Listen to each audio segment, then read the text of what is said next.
It's Resurrection Sunday, but before we talk about the resurrection itself, we must address the concern of Jesus' burial. It is written that Joseph of Arimathea asked Pilate for the body of Jesus so he could give Jesus a proper burial.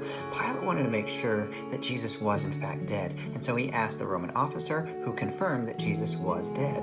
Joseph and Nicodemus wrapped Jesus' body in the burial cloth and laid it in a new tomb carved out of rock.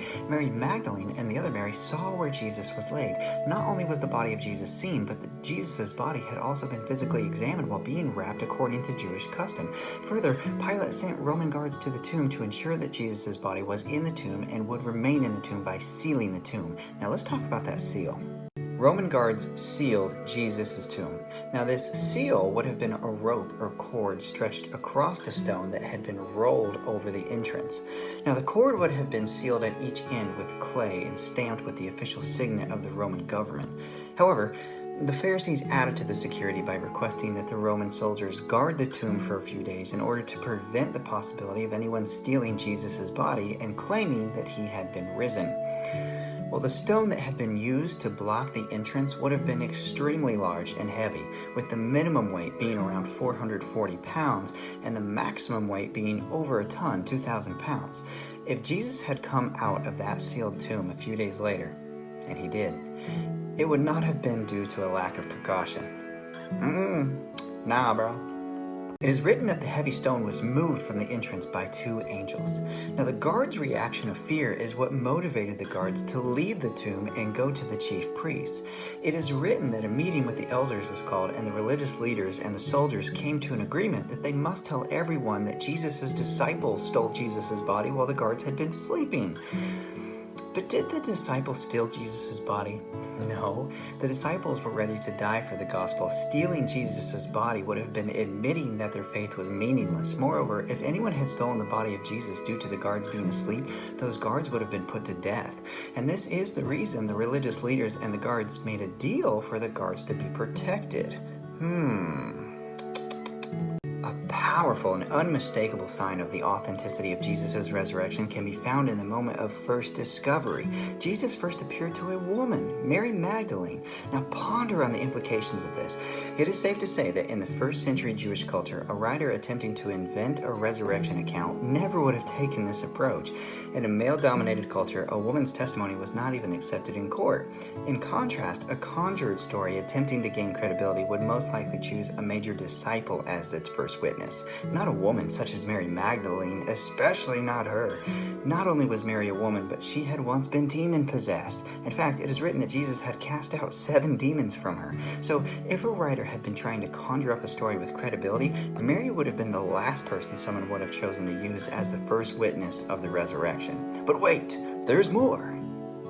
In Acts 1:3, it is written that Jesus appeared to his disciples over a period of 40 days. Now, it would have been quite easy to debunk the resurrection of Jesus within a 40-day span of time.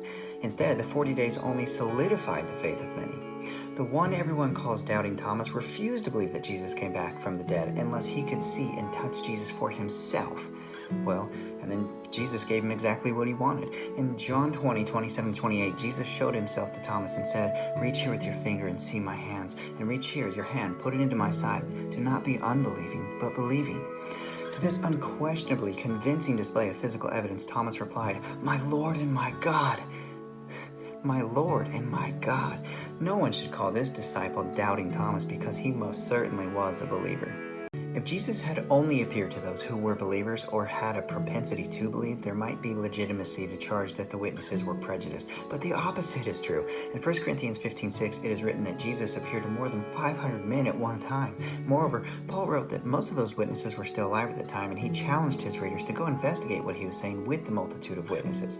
John 7:5 tells us that even Jesus' own brothers did not believe that Jesus was the Messiah prior to his crucifixion. Jesus' brothers were unbelievers before the resurrection. After the resurrection, however, at least James and Jude became believers. James eventually wrote one of the books in the New Testament. So whatever James saw or heard during this resurrection appearance of Christ not only converted him, but also made him into a prominent figure in the apostolic church. In fact, the resurrection changed all the disciples. After Jesus' death, his apostles became scared, skeptical, and then scattered. Yet only a few weeks later, the very same people who ran and hid in fear became fearless and openly proclaimed the resurrection of Christ, even before the Sanhedrin, who were responsible for Christ's death. The fact that a small band of once fearful disciples became the world's greatest, fearless, and faithful missionary society is ample testimony of their experience with the risen Lord. Witnesses to the resurrection had nothing to gain personally by the witness of the resurrection, neither sex, money, nor power. They were persecuted and threatened. Most of the apostles were martyred, yet they proclaimed the truth of Christ and defended their claims in the face of death. Why? Because you won't die for a lie. Christ did suffer the Roman execution and was crucified. The death of Christ has been confirmed. Further, Christ's dead body was in the sealed tomb. However, the tomb was empty and seen 3 days later. Christ's body was not in the tomb, yet grave clothes were seen in the tomb. Why? Those were for dead people, but Jesus is alive. Jesus' physical body was seen by witnesses, his voice and teachings were heard, and those who even doubted got to touch his physical body. If that's not enough, Jesus also ate with them. Further, the reaction of the Jewish authorities is also testimony to the fact of Christ's resurrection. They did not produce the body or even organize a search to find the body. Instead of refuting the claims of the resurrection, they decided to retaliate with revenge against the disciples who testified they had seen the resurrected Christ. Now, what's the difference between all the other religions and their leaders?